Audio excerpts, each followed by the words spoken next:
Hi, this is Kirk, the bariatric carnivore. Well, is the bariatric police going to come kicking down your door because you had some whey protein and you're throwing that into your diet? Probably not. But, I'm noticing with myself that I am self-sabotaging my own dietary goals because I'm buying into some of the influencers and thinking about things only in terms of beef, butter, bacon, and eggs, and not looking at other things that might be doing me some good. And part of it depends on what your overall goals are, as far as food and nutrition is concerned.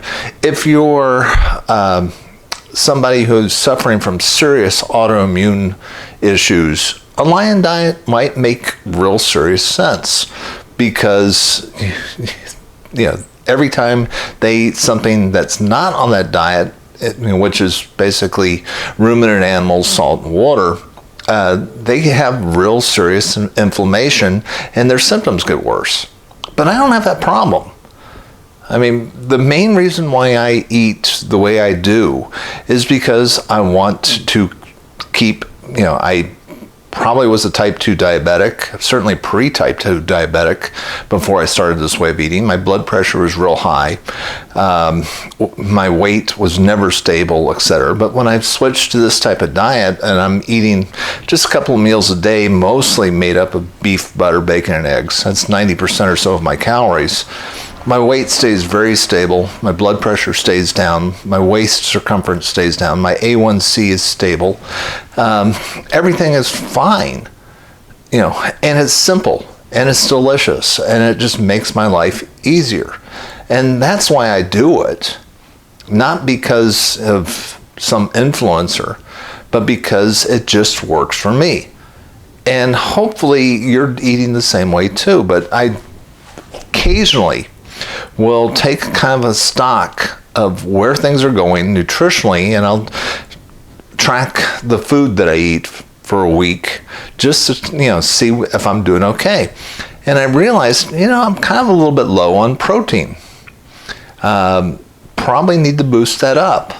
I've been lifting again and doing more exercise and activity following, now that I've recovered fully from the heart surgery.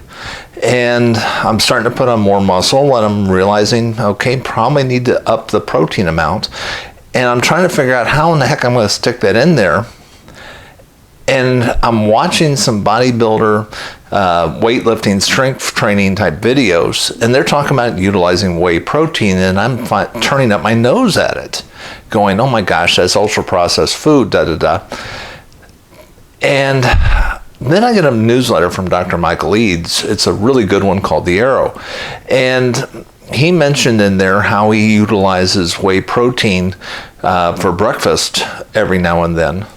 And I kind of stopped and paused going, wait a second, what is whey protein and why am I turning up my nose at it?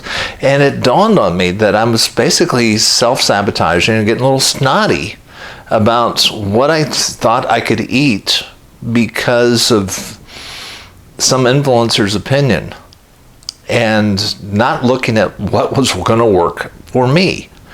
And when I kind of looked at it, I realized, okay, you can get some really good whey protein, not full of a bunch of artificial ingredients, but just basically grass-fed cow milk that's broken down, there's about 24 grams of protein per serving.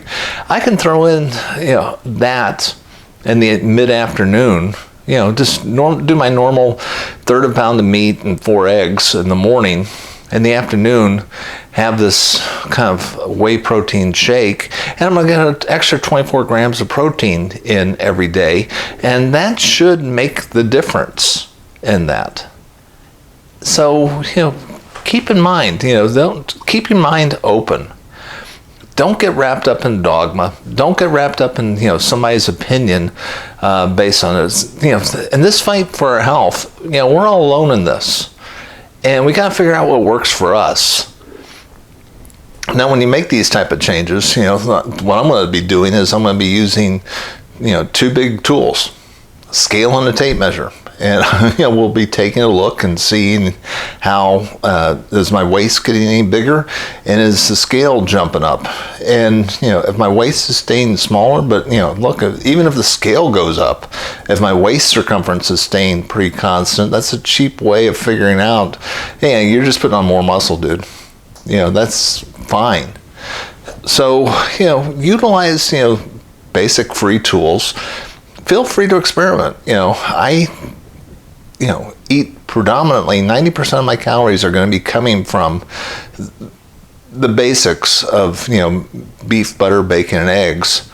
But I don't mind throwing in tomatoes.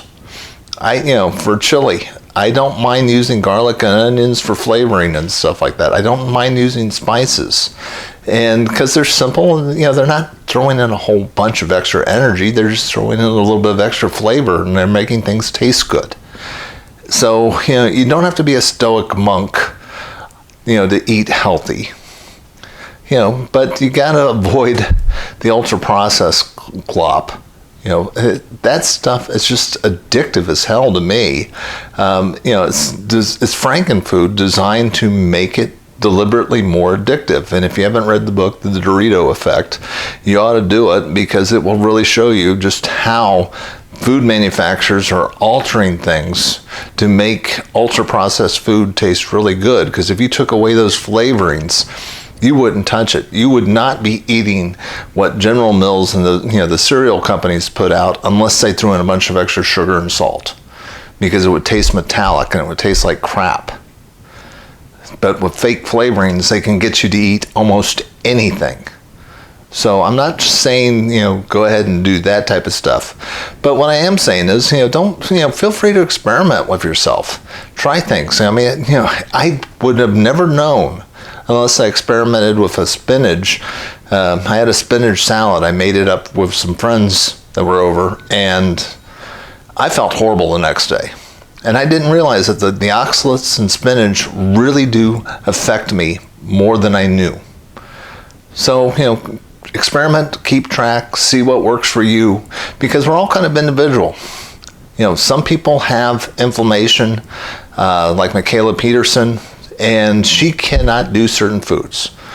I am going to be experimenting for the next couple of months with whey protein. We'll see if that helps or hurts my overall progress. I don't know, but it's worth experimenting on, and I'm giving myself permission to do that. And you need to be able to do that for yourself, because look, frankly, in this fight for our health, we are all alone, but we can all be alone in this together. This is Kirk, the Bariatric Carnivore. I try to put out a couple messages each week. If you like this message, please hit like and subscribe. Join this channel of other like-minded people who are trying to regain their health. I will talk to you again soon.